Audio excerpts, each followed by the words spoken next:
It's been a big week for departures, none bigger than Joe Biden making way for Kamala Harris. Here, 2 cabinet ministers are resigning, prompting a reshuffle to be announced by the Prime Minister today. Malandiri McCarthy and Jenny McAllister will be promoted, but the changes won't end there. I'm David Speers. Welcome to Insiders.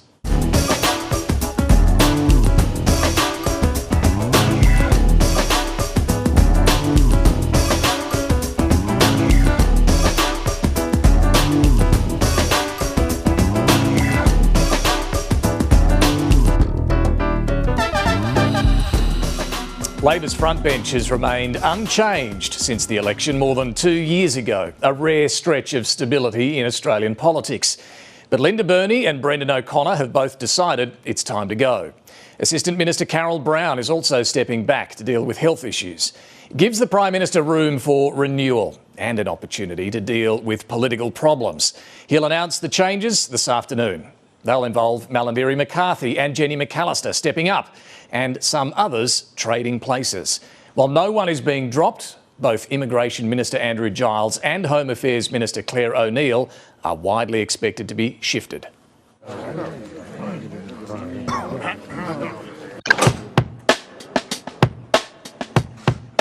Ready to go?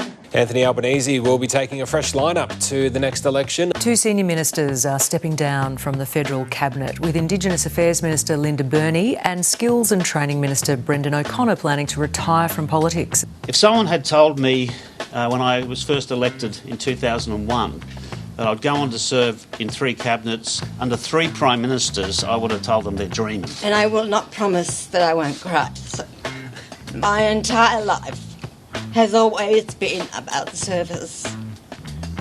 And I believe I have a valuable contribution to make outside the Parliament in the future. Linda was born into an Australia where she was treated as a second-class citizen. Yet her life is a record of profound firsts. As the first Indigenous woman to hold the office of Minister for Indigenous Australians, she oversaw the Yes campaign that was comprehensively beaten last year. But I think history will treat it kindly.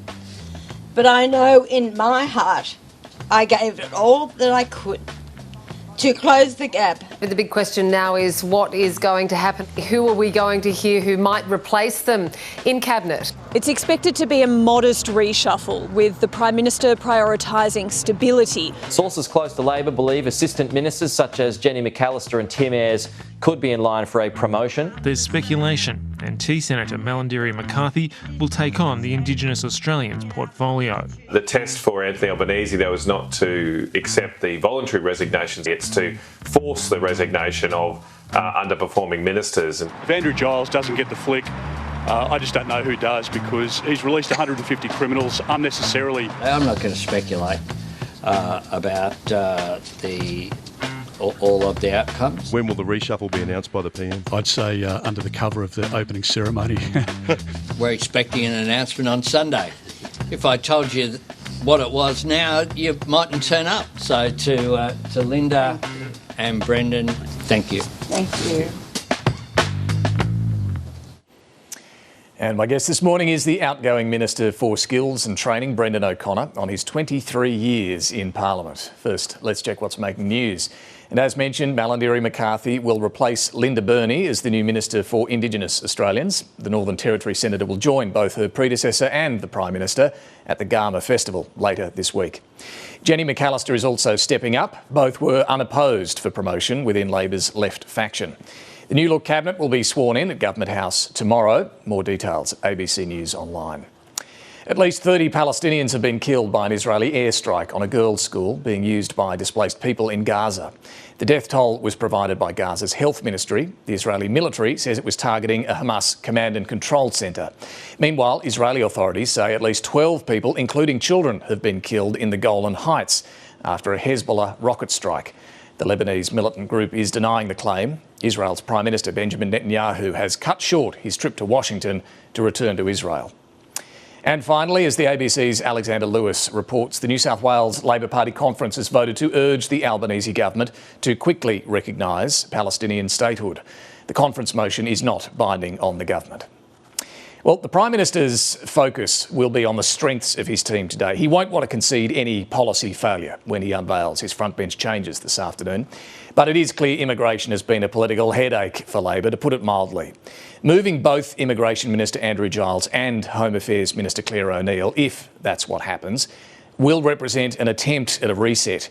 But there's no change in policy on the way, no way of avoiding more difficult High Court rulings, nor any structural change to the enormous Home Affairs Department coming. These will remain difficult roles for whoever takes them on. Let's see what the panel makes of it. We're joined this week by Nikki Savva, Jacob Greber and Samantha Maiden. Very good morning to all of you. Look, Nikki, let's just start with broadly what the aim is here. Reshuffles are an opportunity for renewal. They're an opportunity for refresh and to fix problems. As I mentioned, what does the Prime Minister need to do today? He needs to make sure that he's got his best players on the field. He's very prone to using football analogies, so here's one for him. You don't win grand finals by having some of your best players sitting on the bench for no good reason. So, yes, there has been a lot of talk about moving Andrew Giles and Claire O'Neill. There's no doubt that Giles needs to be shifted out of that portfolio. But if Claire O'Neill is moved as some kind of camouflage for Giles's incompetence in the immigration portfolio, then I think that would be grossly unfair and not warranted. What is warranted there is a restructure of the Home Affairs Department. So that's what he should be doing, not necessarily moving the senior minister.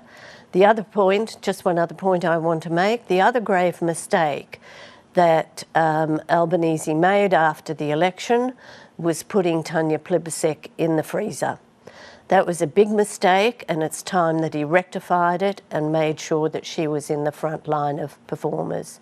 So yes, there will be some changes, but I don't think that they will go far enough or even in the right direction. Well, there's still time for the PM to take Nikki's advice here this morning. Get into it. Yeah, so look, Claire O'Neill, I agree, will be where a lot of the debate goes if she is moved out of Home Affairs. She will be. You're sure she will be? Yeah, I think she will be. I think the big moving part to this reshuffle is who goes into the Home Affairs portfolio, and I'm told that the answer to that question is Tony Burke. And so the suggestion is that what the Prime Minister is looking at, and he hasn't announced it yet, is doing a bit of a job swap, if you like, where you put Murray Watt into industrial relations and you give industrial relations, you take it from Tony Burke and put Tony Burke into Home Affairs.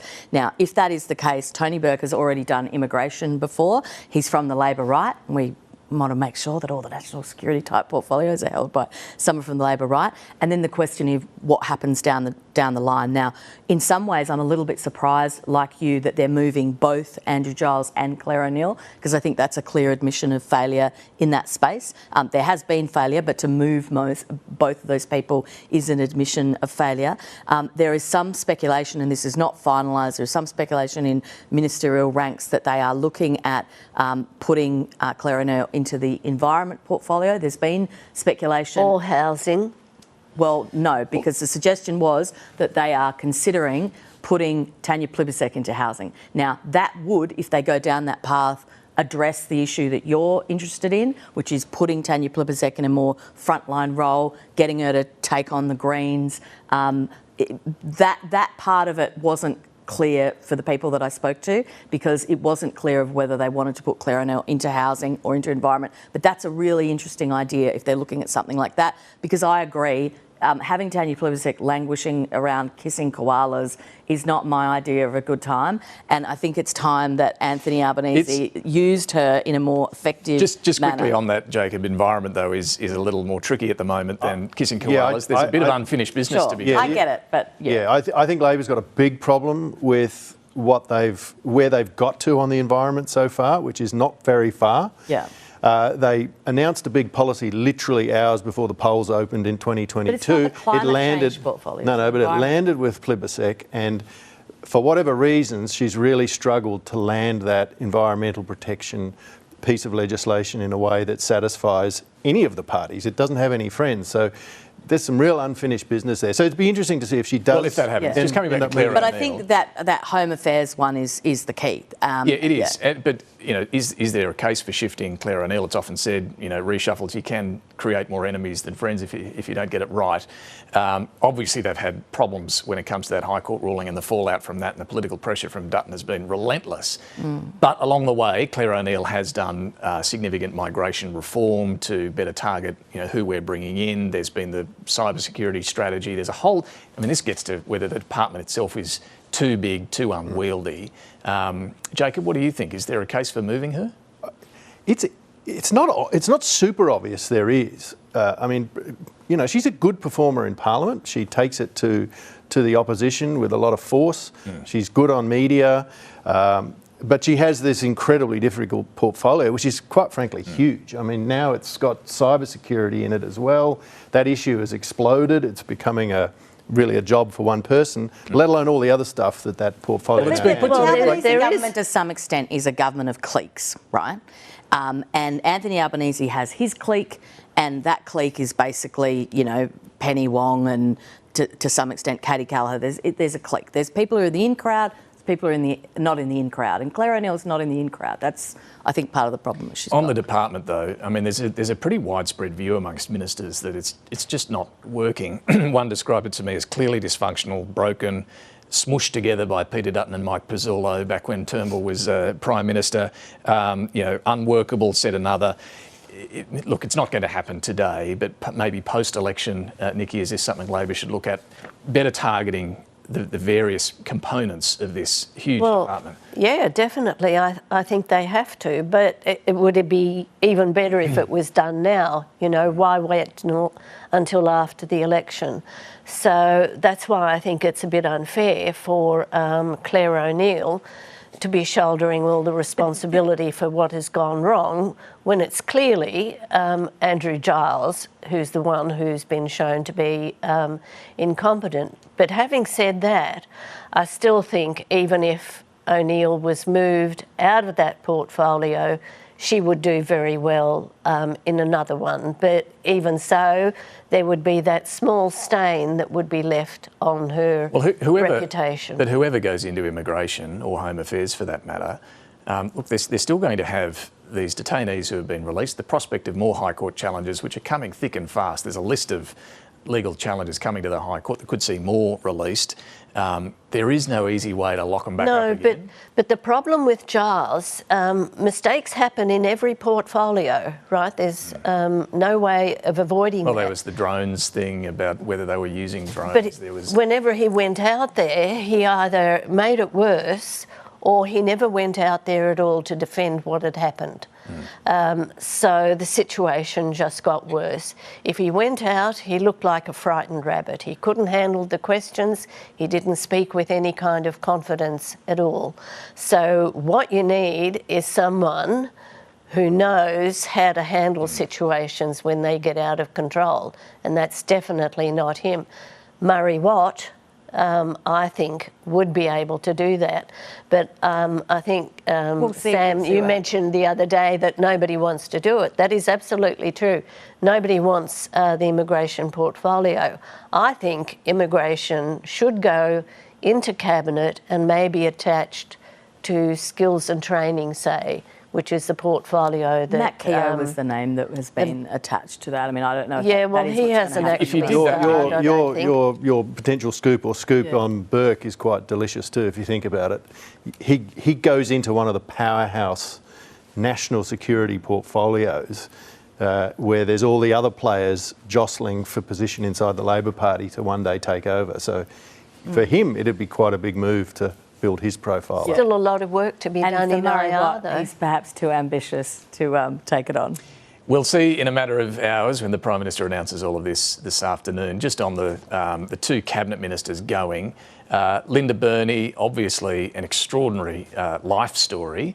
The setback of losing that voice referendum, though, last year did leave a lot of questions around the remaining elements of the Uluru Statement, treaty and truth-telling. It was interesting. From her comments, I think it's pretty clear the government's not particularly interested in playing a federal government role in these further processes.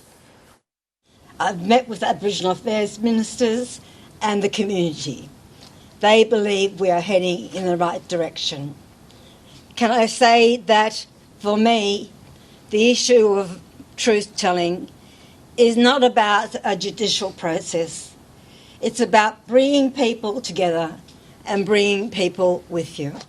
So no sort of truth-telling commission or judicial process that the Greens want. We'll be talking a lot more about where to now for the government on Indigenous policy next week when we're live from the Garma Festival and talking to the Prime Minister there as well. But for Linda Burney, what's her legacy for her time in politics? Nikki? Well, you know, everything that she said at that press conference, the first Indigenous woman in the House of Representatives, the first to be minister, and, you know, you have to give her credit for giving her all on The Voice. I think that's right, but unfortunately it fell short. But she has always conducted herself with dignity and grace, and I think you know, she leaves the portfolio with a great deal of respect. And Malandiri McCarthy's a natural choice as Assistant Minister, Senator for the Northern Territory, previously in the Territory Parliament, to step into that role. What about Brendan O'Connor? 23 years in the Parliament. He's been in so many different roles over that time in the Gillard, Rudd and now Albanese governments. What does his legacy look like? Well, you're going to talk to him in a minute, which will be good. I like to see him pre his Silver Fox period during that video earlier when he had these... We've got a little more of that. I can't wait. He's been around for a very long time. But look, he has had a lot of portfolios and a lot of difficult portfolios, and he's been a real survivor, you know, like he's stuck around for a long time. Yeah, he sure has. But also a wise head in the cabinet. That's what most of his colleagues say, because he's seen it all. You know, he lived through the Gillard Rudd years, so he's seen. And he's blessed. He how seems things to be can blessedly not burdened by out of control ego, like so. Which is rare. Yeah, thoroughly decent guy. Well, let's have a chat now to Brendan O'Connor, and he did enter Parliament back in 2001. John Howard had just been returned at the so-called Tampa election after adopting a tough line on asylum seekers, including sending them to offshore processing on Nauru and Manus Island. Now, in his first speech, Brendan O'Connor said it was not a proud moment for the country and called for a more humane approach. Some people feared that we were being overran by a multitude of dangerous aliens, given the hysterical portrayal by those who knew better, and on the other I confronted the anger of people concerned with our lack of care towards fleeing refugees. We must protect the citizens and sovereignty of this land, but also maintain the principles of tolerance and secure our reputation as a humane and just nation. Brendan O'Connor, you've barely aged a day. Thanks so much for joining us. Thanks very much, David. I'm glad to say my fashion sense has improved somewhat. No comment from me. Look, I'm interested in your thoughts looking back, 2001 election, which Labor lost. You were opposed to things like offshore processing and turning back boats. You were opposed to the GST back then as well. Has Labor over that time become more pragmatic, do you think? Are we seeing a shift from Labor over those 2 decades to where you are now? Well, it's a good question. I think it's fair to say the context of my first speech was when I was very dismayed about the lies that were said about kids being thrown overboard. That was sort of the context in which I found myself in relation to that matter. To win an election based on demonising people about a matter that didn't happen really did incense me. But you're right to say, over time, and certainly being in the 2 very significantly challenging portfolios of Home Affairs and Immigration, I realised we had to really consider our policies. And in fact, I'm very proud of the fact that I helped change the platform and the policies of the Australian Labor Party. How hard was that? That can't be easy. Well, it took a number of national conferences, but I really believe if we did not change considerably, we would not have been an electable political party. And to the great credit of the Australian Labor Party, those changes were made, but it was not easy. It's easy to tell your opponents you disagree with them. It's much harder to tell your friends. But I felt, look, after the disaster that happened on Christmas Island, of which I was having to respond to as Home Affairs Minister, not long after that there was the 2011 National Conference. And I debated, along with Chris Bowen and others, the need to make make changes, and changes we made, and that really ensured, in my view, a political party that could be re-elected and have the confidence of the Australian people. So I'm proud of that very difficult debate, but one that needed to be had. Just reflecting too on that period back then after the 2001 election, Labor went into this period of incredible turmoil. You went from Kim Beazley as leader, then to Simon Crean, Mark Latham, back to Kim Beazley, then you had Kevin Rudd, then Julia Gillard, back to Kevin Rudd. Look, looking back on it all, you were there, you lived through it all. What was going on? What was the cause of all of that turmoil? It's hard. Look, I think it's hard to know. I think that, but can I just tell you this? If the one thing the current government understands is we do not want to, and we will not return to that conduct. And in fact, the cabinet is replete with ministers who had endured and experienced some of those tumultuous times, and that really informs our current behaviour. Unified, cohesive, considered and ordered, chaired in the cabinet by the Prime Minister, who understands fully that unity and cohesion and a proper considered Westminster cabinet and government is critical, not just for the political party but for the country, particularly when there are times of difficulty and anxiety in the community about a number of issues. Looking back then, what was going on? Can you put your finger on why the party was in such turmoil? I think you think about a very long-term Hawke-Keating period. You go into opposition, and you're having difficulty transitioning from government to opposition. And I think it's very difficult sometimes for long-term governments who then go into opposition to really find their way. And the same, of course, in the last 9 years, the previous government had changes. In fact, since, as you know, David, it hasn't been since John Howard that we've seen a Prime Minister go to the next election. But I can assure you that Anthony Albanese will be going to the next election to be re-elected as Prime Minister. And that sort of cohesion and unity is critical. Who was the best and worst Labor leaders you served? Well, clearly, Mark Latham turned out to be the worst leader, and didn't deliver, and certainly didn't perform well, and frankly was a mistake. I think there's a number of people. I think politics is fickle, and there are people who could well have been Prime Minister, like Kim Beazley.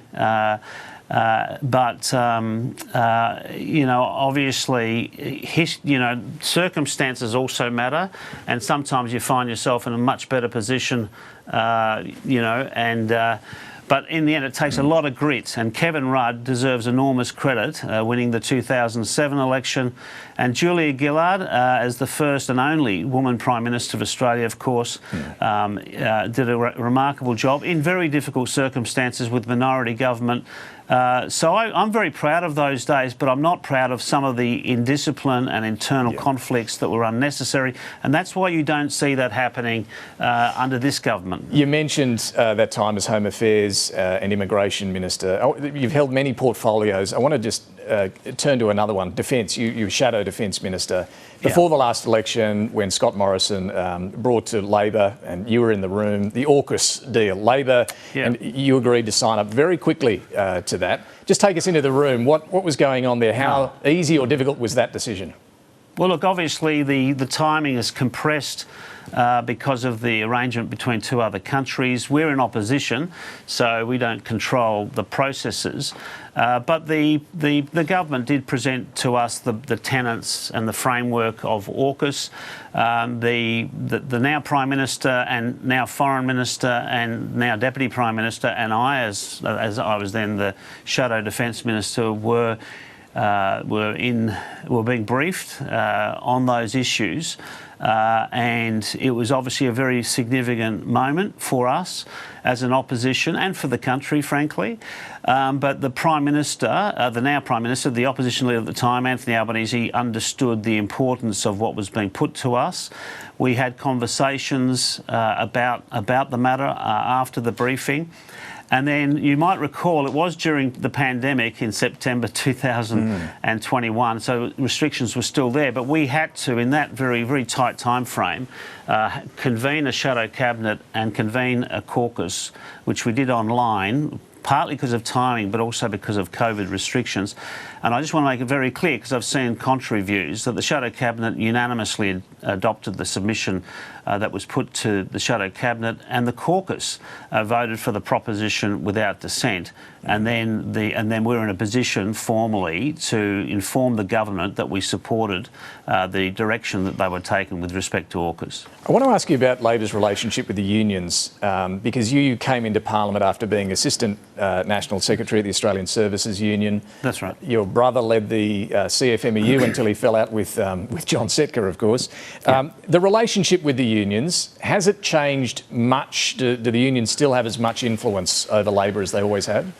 Look, the Labor Party sprung from the Labor movement. It's the oldest enduring political party in Australia, precedes federation, and of course to get political, to be in the Parliament, to represent working people, we've seen the Labor Party really be there since the beginning of this nation, and it is inextricably linked to the union movement.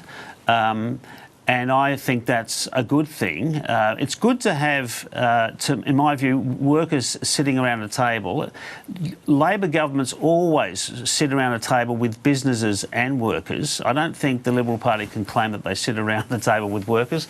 I think that's one of their fundamental weaknesses. I'm a big supporter of tripartism, working through national challenges by bringing constituent parts of the economy together. And I think doing it in a way that allows working people and businesses to sit with government is the best way sure, but to deal with the challenges we confront. Problems. You also get these problems of bad behaving unions, like we're seeing with the CFMEU right now. I know Labor's suspended its ties.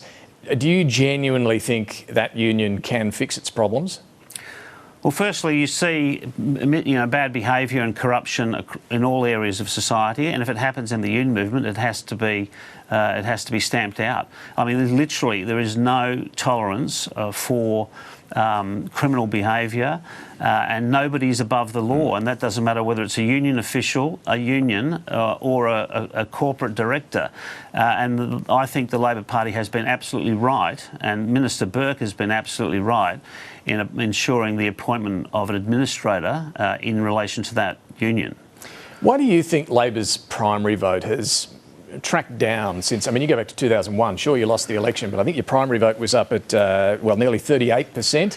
You won the 22 election, but your primary vote was down near 33%. Why has it been falling?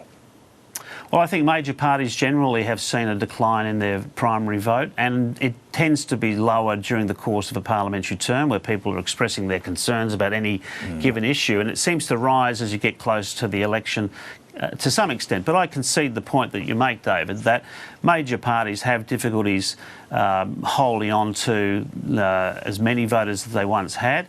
That's true. I will say this, though. The Australian Labor Party is probably the only party on its own that actually could form a majority in the House of Representatives and form government. I mean, the Liberal Party does rely upon the Nationals to form a government.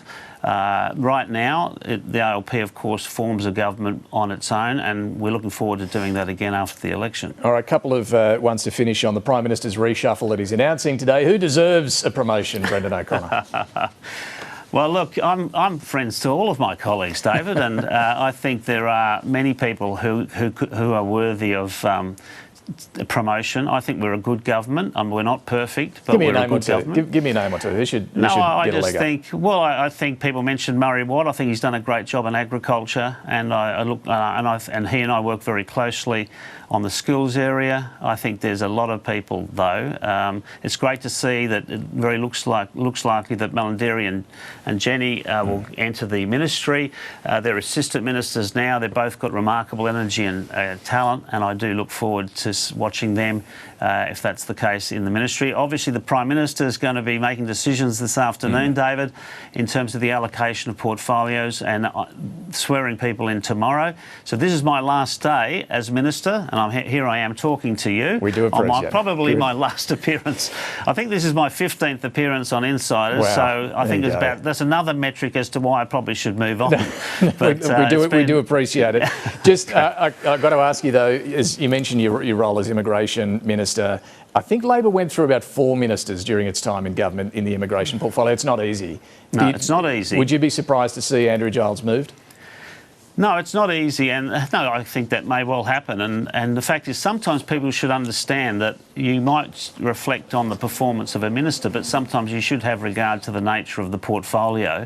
Some portfolios are very, very challenging, and therefore it's not always fair just to blame the person that sits in that portfolio, because anyone sitting in certain portfolios would find it challenging. I think that's my personal experience from what I've dealt with over time.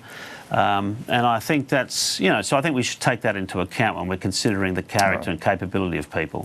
Final one, there is a vacancy coming up as Australia's ambassador to Ireland that you might have heard about. Your name's being mentioned there to replace Gary Gray. Are we going to see you in Dublin sometime soon?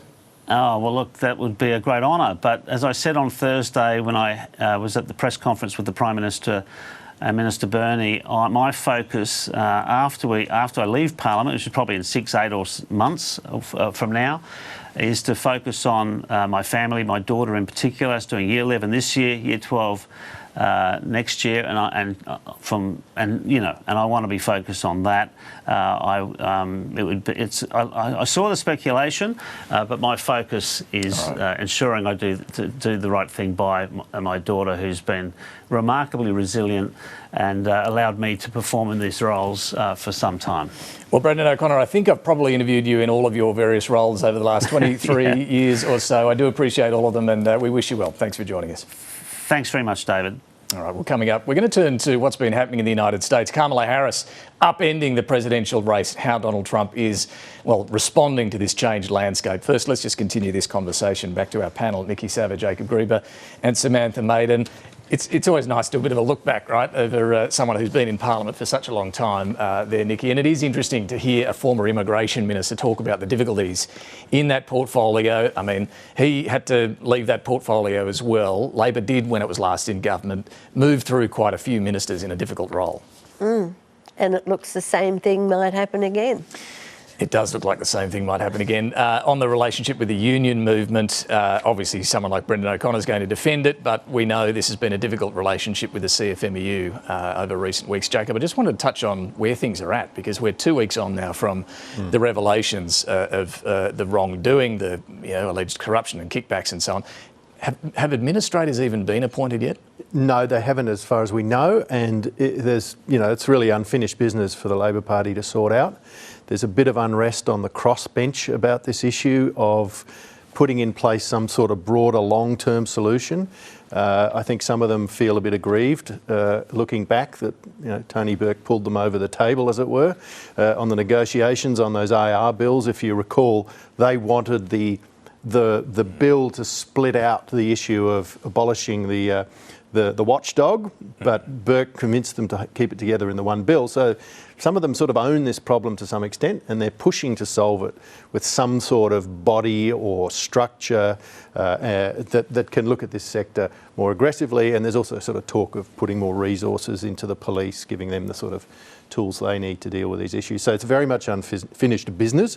Interesting if Burke leaves that job all of a sudden for someone else to fix. So watch that space. Yeah, I mean, Zoe Daniels, I think, talked about a need for a police task force, and that's the whole issue with these things. And it's all very well Pocock during the week said a similar thing. Have a watchdog, but it's got to be effective. And the problem with the previous regime is there's a question mark over how effective it was. I mean, they had that in place.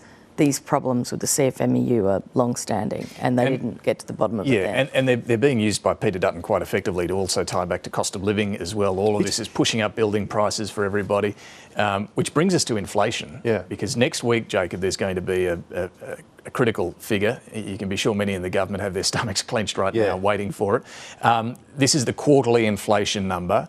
What do we need to look for?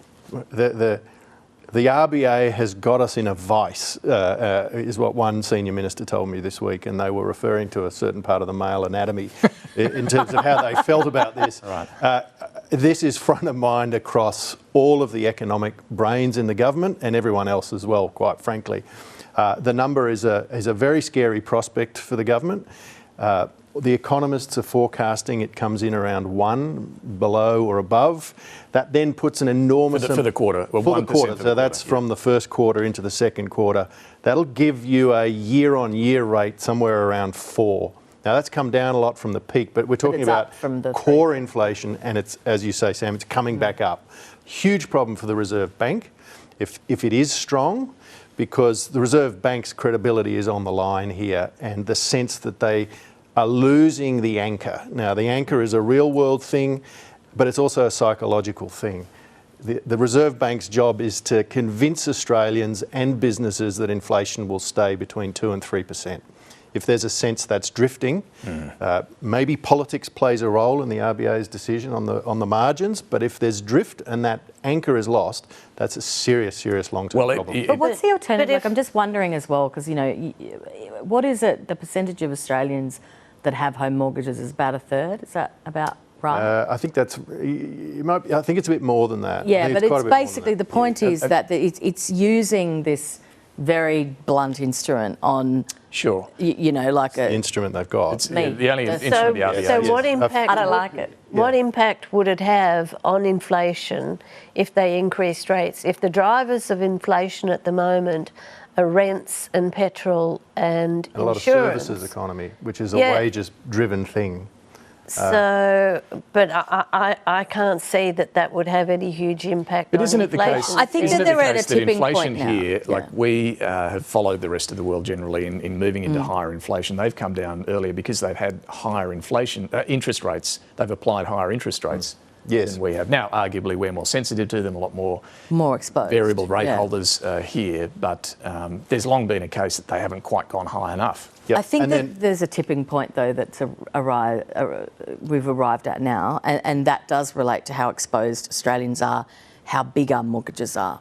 And so, yes, interest rates might be a bit lower, but the exposure is much more. And I think that people really are at the point now, after, you know, a dozen, or is it 13? I'd agree with you on that. That we're really, you know, like I think that if they go again, and there's every chance they will, I think it's going to get very ugly. But to go back to the anchoring point, that's why this is so diabolical. They don't have a lot of options other than to keep hitting people, unfortunately, with mortgages to reduce demand in the economy, which, by the way, is being driven by an awful lot of federal and state government spending, which is pulling it in the other direction.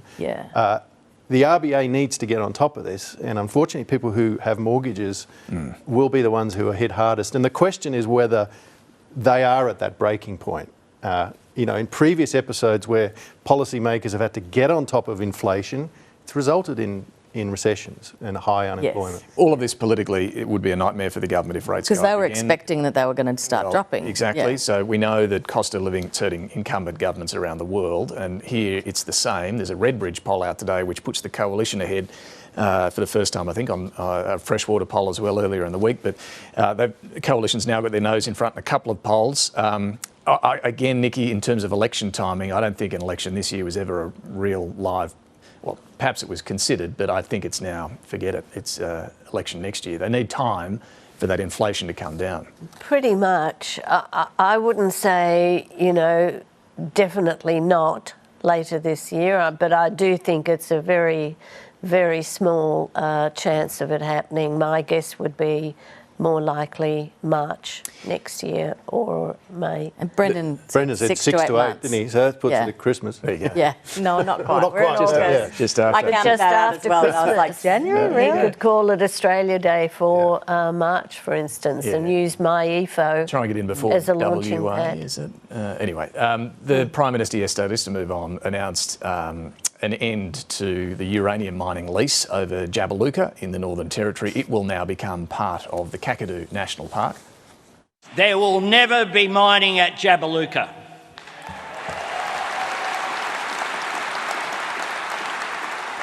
The Mirarr people have loved and cared for their land for more than 60,000 years. Our government will work with them to keep it safe for all time. Now, this debate has been raging for decades over Jabiluka. Jacob, just remind us how far back this goes. Oh, this goes back to the early 80s. The big campaign against it was in the late 90s. Peter Garrett was sort of famously, leading the charge on a blockade, as was Albanese's first great mentor and employer, Tommy Wren. So this has always been a big issue, particularly on the left in the Labor Party. I think it's interesting. Resources Minister Madeleine King had a big role in this decision because it came from the Resources Department to the Northern Territory Government recommending against renewing this lease. There was quite a bit of work there. The irony of that is there's a lot of people in the environment movement who criticise Minister King for riding roughshod over the interests of traditional owners. She's delivered 2 massive wins in this term. One of them was getting rid of the Kimber uranium dump in South Australia, and now Jabiluka. Politically, Nikki, Lingiari, well, you've got the territory election coming up, I think, in 4 weeks or thereabouts. And then federally, you've got the seat of Lingiari that I think Labor won by less than 1% at the last election. So you'd think this would help them there. The question is, how do the coalition react to this, though? Well, it will help there, but I think the much broader issue here is nuclear power and how he's going to use that to play into his attack on Dutton over his nuclear power plans. And, one of the arguments being put forward by the Indigenous communities was they were worried that if Dutton went ahead with nuclear, there would be pressure to expand the mining at Jabiluka. So that is now closed off. So I noticed yesterday in Albanese's speech, he was putting more and more pressure on Dutton to come up with answers. And Dutton has been doing a bit of a dance of the 7 veils over nuclear on the policy. detail, yeah. He's been Sounds visiting some of the sites. That's quite an image there. During this winter recess from Parliament, sites, but he never gives any answers about, when is it going to happen, how much is it going to cost, how long it will take, all in good time. Give us that helpful list of places he wanted to stick him. But that's all we got at the moment. Sure. I mean, there's still plenty of other other places in Australia to get uranium from. We have more We're still going to be uranium exporting than pretty much anyone else on the planet, and we export it. Let's turn to the United States. It is hard to believe that this time a week ago, Joe Biden was still digging in, or maybe he was considering his position at that point. It was about 24 hours later that he put out the statement, still battling COVID, put out the statement to announce he was out of the race and endorsing Kamala Harris. He did succumb to the pressure from Nancy Pelosi, other Democrats as well, and then gave this address to the nation.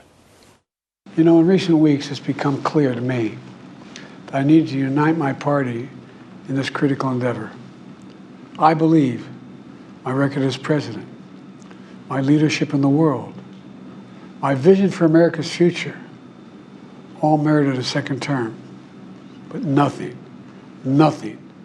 can come in the way of saving our democracy. That includes personal ambition. Nothing can stand in the way. He didn't really want to go, though, did he?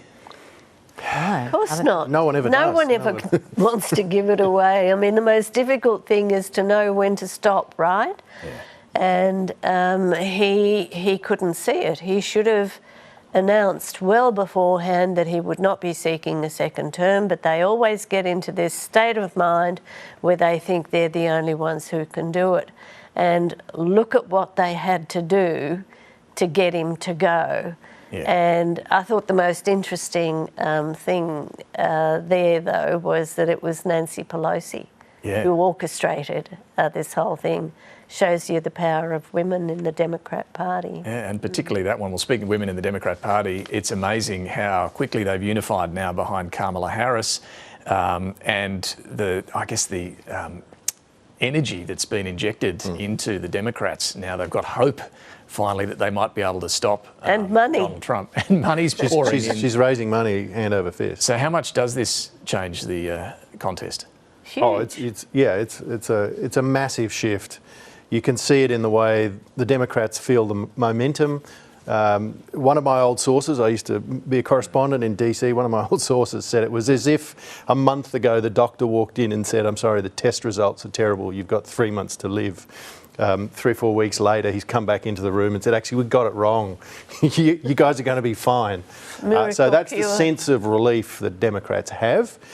And it's really interesting watching how the Republicans are trying to figure out how they now change tack. So just on that, clearly Donald Trump's still road testing the best line here. He had plenty to run against Joe Biden. Talking about cat ladies. Yeah, and I'll come to the cat ladies comment from his running mate. But Trump himself, I think yesterday, called Kamala Harris a bum. A few days ago in North Carolina, he delivered this spray. If Kamala Harris gets in, she would be the most radical far-left extremist ever to occupy the White House times 10. There's never been a lunatic like this in the White House, and we've had some bad ones. I'm sure he's not reflecting on his own time in the White House. But look, Kamala Harris, for her part, is also doing her best to get under his skin. I took on perpetrators of all kinds. Predators who abused women, fraudsters who ripped off consumers, cheaters who broke the rules for their own gain. So hear me when I say, I know Donald Trump's type. Yes. It's going to be pretty willing. Lines. It's going to be pretty willing. deadly lines. It's interesting. I mean, there were so many doubts and pessimism around Kamala Harris's VP, but right now there just seems to be this real excitement around how she's performing. Newt Gingrich has written an interesting piece, the former Republican speaker from the 90s, saying the Republicans are at risk of underestimating how good she is. He's likened her to an athlete who doesn't do very well in training, but when you put them on the field, they're actually very, very good. The Republicans have framed this entire year being about Joe Biden's age and competence. There's really not been much policy in this election so far in the United States. So They'll still go after her on the border. Yes, there's sort of side servings of border and cost of living. Has been too left-wing from California Exactly. and all those things you heard. But she's come in, the age thing has been completely removed, and you know, based on the first week, the competence question is also being settled. But what about the lines from J.D. Vance, Trump's running mate? These go back to before the events of this week, but he called Kamala Harris and other women childless cat ladies, not invested in the future of the country because they don't have children. Yeah. How damaging is this going to be, do you think? Well, it depends, because there is a good proportion of Republican voters who would like that sort of thing. And so it really depends on who you're talking about. I mean, obviously, Jennifer Aniston from Friends came out and said that this was a very cruel thing to say, and it is something that has offended a lot of good women and men in the Republican Party as well. But there's no doubt that that sort of language appeals to some people. There's no doubt that one of the issues with Ms Harris is that she's perceived as a left-wing person from California, and I think that her humour is a bit of a double-edged sword as well, and I think you almost saw that in that clip where she was running down Trump. She was almost being, I think, a bit too jocular about it. And, you know, like I think it is, yes, she's raised a whole bucket of money. Yes, there is an interesting question about incumbency now, because who is the incumbent, right? Because Kamala Harris is sort of a new character. Well, he's kind of he has the incumbency of being a former US president. So I'm not saying she can't win, but I think it might be a little bit premature to suggest that. There's a long way to go, you know, yeah. and all you can say so far is so far so good. And there's a lot of time for her to make mistakes, and she has made mistakes in the past. So she's going to need to be handled very carefully. She needs good people, good advice, and she needs to listen. But nevertheless, she's a very appealing candidate. You look at Vance and Trump now, and it's pale, male, stale. Whereas she has injected, you know, this whole new dynamic into the campaign. A lot of young women are responding to what she's being ridiculed for some of the things that she said, like falling out of a coconut tree. But young women understood exactly what she was saying there. We didn't just come from nowhere. So, and as soon as she can find someone pale male and to be her VP. It could be great, because it's very important that she finds a white man to be the VP. Not every day the Democrat goes desperately looking for a pale male. No, but there are a few good candidates now for VP, like Mark Kelly, who is, yes, male and pale, but he's not stale. He's Look, what everyone forgets about. He's an interesting character. What everyone forgets about the United States is there's about 240 million eligible voters. The people who decide who goes into the White House is around 1%, and it's the key people in those 6 or 7 states that matter. Yeah. Most people are either in one state or the other. You've got your Republican states like Texas, you've got your Democrat states like California. The key thing that Kamala Harris has changed, there are no undecideds in America. Everyone knows where they stand. There were undecideds after that terrible debate, and it was Democrats undecided about whether they were going to vote for their guy. That's gone. So, yeah, look, I also want to just touch on, we saw Benjamin Netanyahu address Congress during the week. Kamala Harris wasn't there, and there's a lot of focus on her position on Israel, and is it slightly different to Joe Biden's position and so on.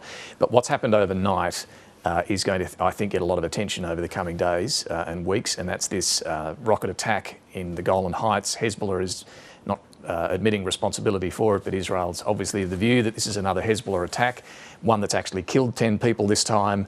Netanyahu's cut short his trip. He's heading back to Israel. Why is this so concerning right now? This is sort of the conflict that's been out of view because focus has been on Gaza. But the north is incredibly sensitive. There are tens of thousands, if not hundreds of thousands, of residents on the Israeli side living in hotels in other parts of Israel because they can't live there. Rockets have been coming across continually. It's been at a sort of stalemate position for months. No one's wanted to bring it to the next level of escalation, which would probably see Israel move in to southern Lebanon to push that line back. This is a serious escalation overnight. It's hit a Druze community. We don't know who the victims are, but it's a peculiar, interesting community of Arabic-speaking, religion.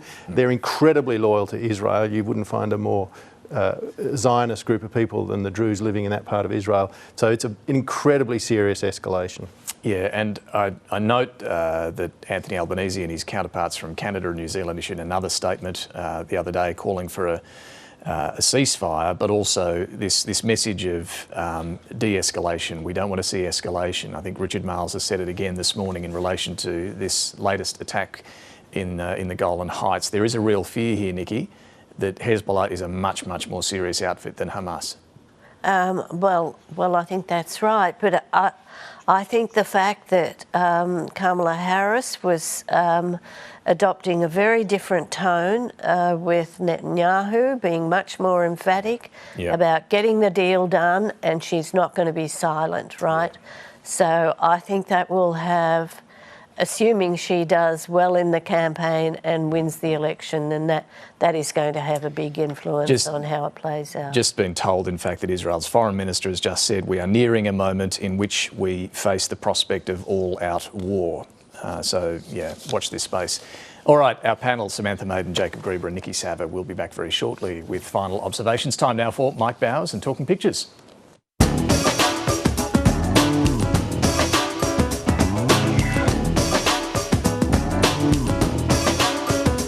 I'm Mike Bowers and I'm photographer at large for The Guardian Australia. We've come to the State Library of New South Wales where a century of satire celebrating 100 years of the Australian Cartoonists Association exhibition is on until the end of the year. And I'm talking pictures this morning with the one and only Glenn Lillever, and a very warm welcome. Thanks, Mike. Happy to be here. Just when it looked like the US election was coming up, Trump's good old Joe changed the narrative completely. He has. You could see this Wilcox cartoon. Kathy pulled her punch, but what it needs is a tiny Democratic donkey jumping up and down on Joe's head going, "Set, damn you, set." She sort of nailed the top bit. Oh, sure, the bottom bit's going... Lovely David Post passing the Ray batons as the aviators seem to have a cracked lens here with Gaza, and Build Back Better is perfect. Cause of death, Self-inflicted foreign policy. Self-inflicted. I did love this, John Kadelka. He's got Trump here saying, now, what am I going to do with all these insults about Biden being too passive to be president? Throw him into America's eternal dumpster fire with the rest, I think. Yeah, Mark Knight has got White House WrestleMania. Look out, Kamala Harris has burst into the ring brandishing Joe Biden's Zimmer frame. Get ready to Trump-ball. They're going to leave a gap in Trump's border wall and they're going to squeeze a wrestling ring into it. And if you can pin Trump inside of 30 seconds, you get to enter the country. I'd pay-per-view that. I would. Yeah. Lovely Matt Golding cartoon. He's managed to tie together the glitch in the computer programs with outages as Biden, upgrades, which is Kamala, and the orange screen. The OSD. Yeah. This would be great for any country dealing with a prospective Trump administration. You know, sorry, orange screen of death. You've got Uncle Sam here in the in the padded cell, upside down with a visitor. Ah, yes, but is he right side up or is Trump upside down? Very dramatic scenes in Congress for a joint sitting where Bibi Netanyahu, the leader of Israel, came and addressed, and Kamala Harris and Joe Biden didn't attend, along with quite a number of other Democrats, we're told. Yeah, apparently they were filling seats. Yeah, this David Rowe cartoon has some real impact. The red carpet is stretching across from Trump to Biden, to Kamala, to Schumer, to Mike Johnson, the Speaker. It seems to be over the bodies of dead people here. A bit of detritus. Kathy Wilcox has used the red carpet theme too, with Biden, Trump and Kamala rolling out the red carpet. It's amazing how much they look like tongues, though. I'll never look at the Stars and Stripes the same way again. They say you can't mix sport and politics, but Megan Herbert's had a good belt at it here. Climate Olympics. Yeah, high emissions jump. The 2024, 4.25 parts per million. 2020, 4.15 parts per million. 2016, 403 parts per million. The indoor freestyle through a gallery, not unlike this one. The remote target shooting, which seems to be missing. Oh, yes. Net zero. Country miles all over the place there. And the Olympic level denial, as the judge is for conspiracy to cause public nuisance. I sentence the activist to jail. You lot, however, carry on. Yeah, oil, gas and coal. The opportunities in a climate change Olympics are endless. Yeah. Sea level rises, you could have synchronised sinking. Labor Polly's doing backflips, which is of course the rhythmic gymnastics. It'd be a really tough selection process trying to find the one that did the best backflip. And of course the Eternal Flame would be sponsored by Santos. Look, it's been a little bit depressing because there's too many depressing things in the world right now, but it's been, however, a great pleasure. I'll let you do the honours. Thanks, Mike. Back to you, David Speers. Thank you very much, Glenn. Thank you, Mike. Let's get some final observations. Sam? Well, it's obviously been a period of not just upheaval in the political world, but in the media world, particularly over the last year. There's been so many changes in different media organisations. But I just wanted to give a little shout out to Sue Dunleavy in terms of the constancy of covering federal politics and particularly health for 38 years. She's leaving the business for now. I wish her all the best, and I just wanted to say that, you know, there is something to be said, I think, in life for experience. We need a mixture of people, but I think it's really important that we hang on to people that have that sort of extraordinary experience and service to democracy. Yeah, well said. Yeah, well done, Sue. Sam. I would agree with that. I'll be a bit more dry. I think one of the issues we're not paying enough attention to at the moment is what's happening in China. The Australian dollar is getting weaker. Terms of trade may come off. That will have massive implications for the Treasurer and his budget position as we head into another election. Yeah. Nikki? On August 6th, the Whitlam Institute is holding a symposium at Old Parliament House to mark the 50th anniversary of the first joint sitting, which passed Whitlam government's legislation against the opposition of the coalition to introduce Medibank and to enshrine the principle of one vote, one value, a momentous day. And just to add to what Sam said, as a humble contributor once a month to The Age and the SMH, Big shout out to all the 9 journos who are on strike and to all those who have had to cop redundancies in the last little while. There's a lot going on in the media landscape. Thank you all very much for joining us this morning. And finally, if only all politicians were this brutally honest about their prospects of promotion. The Governor of Colorado was asked about his chances of being chosen as the vice presidential running mate for Kamala Harris. We'll leave you with his response. Thanks for watching. I appreciate the question. I love the job I'm doing. You know, I love Colorado. It's great. Obviously, if somebody asks, I take a serious look at it, but my phone hasn't rung yet. Look, if they do the polling and it turns out that they need a 49-year-old balding gay Jew from Boulder, Colorado, they got my number. You're making us all feel very excited about being here.